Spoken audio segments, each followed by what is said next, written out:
اعوذ باللہ من الشیطان الرجیم بسم اللہ الرحمن الرحیم۔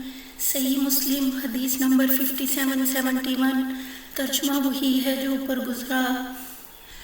صحیح مسلم حدیث نمبر 5772، عامر بن سعد بن ابی وقاص رضی اللہ عنہ سے روایت ہے، ان کے باپ نے اسامہ بن زید سے پوچھا، تم نے کیا سنا ہے رسول اللہ صلی اللہ علیہ وسلم سے طاعون کے باب میں؟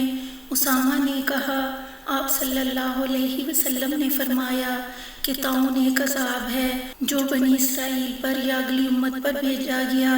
پھر جب تم سنو کسی ملک میں طاعون ہے تو وہاں مت جاؤ، اور جب تمہاری ہی بستی میں طاعون نمودار ہو تو مت نکلو بھاگ کر اس کے ڈر سے۔ صحیح مسلم حدیث نمبر 5773، اسامہ بن زید رضی اللہ عنہ سے روایت ہے، رسول اللہ صلی اللہ علیہ وسلم نے فرمایا، طاعون ایک عذاب کی نشانی ہے جس سے اللہ تعالیٰ نے اپنے بعض بندوں کو آزمایا۔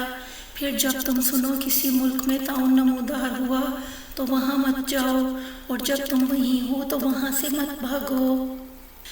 صحیح مسلم حدیث نمبر 5774، اسامہ رضی اللہ عنہ سے روایت کی، کہا رسول اللہ صلی اللہ علیہ وسلم نے فرمایا، یہ طاعون ایک عذاب ہے جو تم سے پہلے لوگوں پر مسلط کیا گیا تھا، یا فرمایا بنی اسرائیل پر مسلط کیا گیا تھا۔ اگر یہ کسی علاقے میں ہو تو تم اس سے بھاگ کر وہاں سے نہ نکلنا، اور اگر کسی دوسری سرزمین میں طاعون موجود ہو تو تم اس میں داخل نہ ہونا۔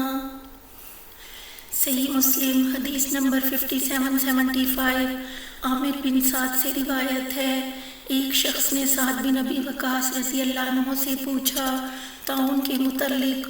اسامہ نے کہا، میں بیان کرتا ہوں تم سے، رسول اللہ صلی اللہ علیہ وسلم نے فرمایا، طاعون ایک عذاب کی نشانی ہے جس سے اللہ تعالیٰ نے اپنے بعض بندوں کو آزمایا۔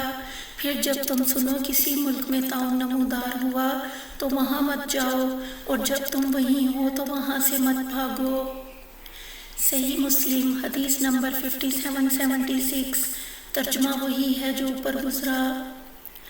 صحیح مسلم حدیث نمبر 5777، اسامہ بن زید رضی اللہ عنہ سے روایت ہے، رسول اللہ صلی اللہ علیہ وسلم نے فرمایا، یہ بیماری عذاب ہے جو تم سے پہلے ایک امت کو ہوا تھا، پھر وہ زمین میں رہ گیا، کبھی چلا جاتا ہے کبھی پھر آتا ہے۔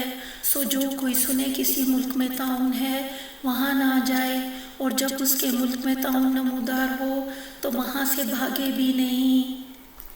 صحیح مسلم حدیث نمبر 5778، زہری سند کے ساتھ یونس کی حدیث کی طرح روایت کرتے ہیں۔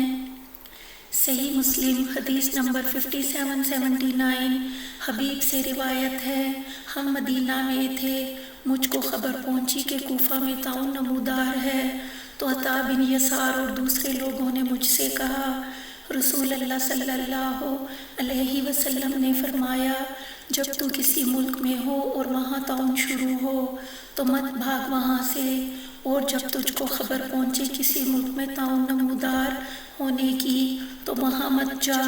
میں نے کہا، یہ حدیث تم نے کس سے سنی؟ انہوں نے کہا، عامر بن سعد سے۔ میں ان کے پاس گیا، لوگوں نے کہا وہ نہیں ہیں۔ میں ان کے بھائی ابراہیم بن سعد سے ملا، ان سے پوچھا، انہوں نے کہا میں موجود تھا جب اسامہ نے سعد سے حدیث بیان کی کہ میں نے رسول اللہ صلی اللہ علیہ وسلم سے سنا ہے، آپ صلی اللہ علیہ وسلم فرماتے تھے، یہ بیماری عذاب ہے یا بقیہ ہے عذاب کا جو اگلے لوگوں کو ہوا تھا۔ پھر جب یہ بیماری کسی ملک میں شروع ہو اور تم وہاں موجود ہو تو وہاں سے مت بھاگو، اور جب تم کو خبر پہنچے کہ کسی ملک میں یہ بیماری شروع ہوئی ہے تو وہاں مت جاؤ۔ حبیب نے کہا، میں نے ابراہیم سے پوچھا، تم نے سنا اسامہ کو یہ حدیث بیان کرتے ہوئے سعد سے؟ اور انہوں نے انکار نہیں کیا۔ ابراہیم نے کہا، ہاں میں نے سنا۔ صحیح مسلم حدیث نمبر 5780 شعبہ سے اس سند کے ساتھ روایت ہے، لیکن اس حدیث میں عطا بن یسار کا قصہ نہیں ہے۔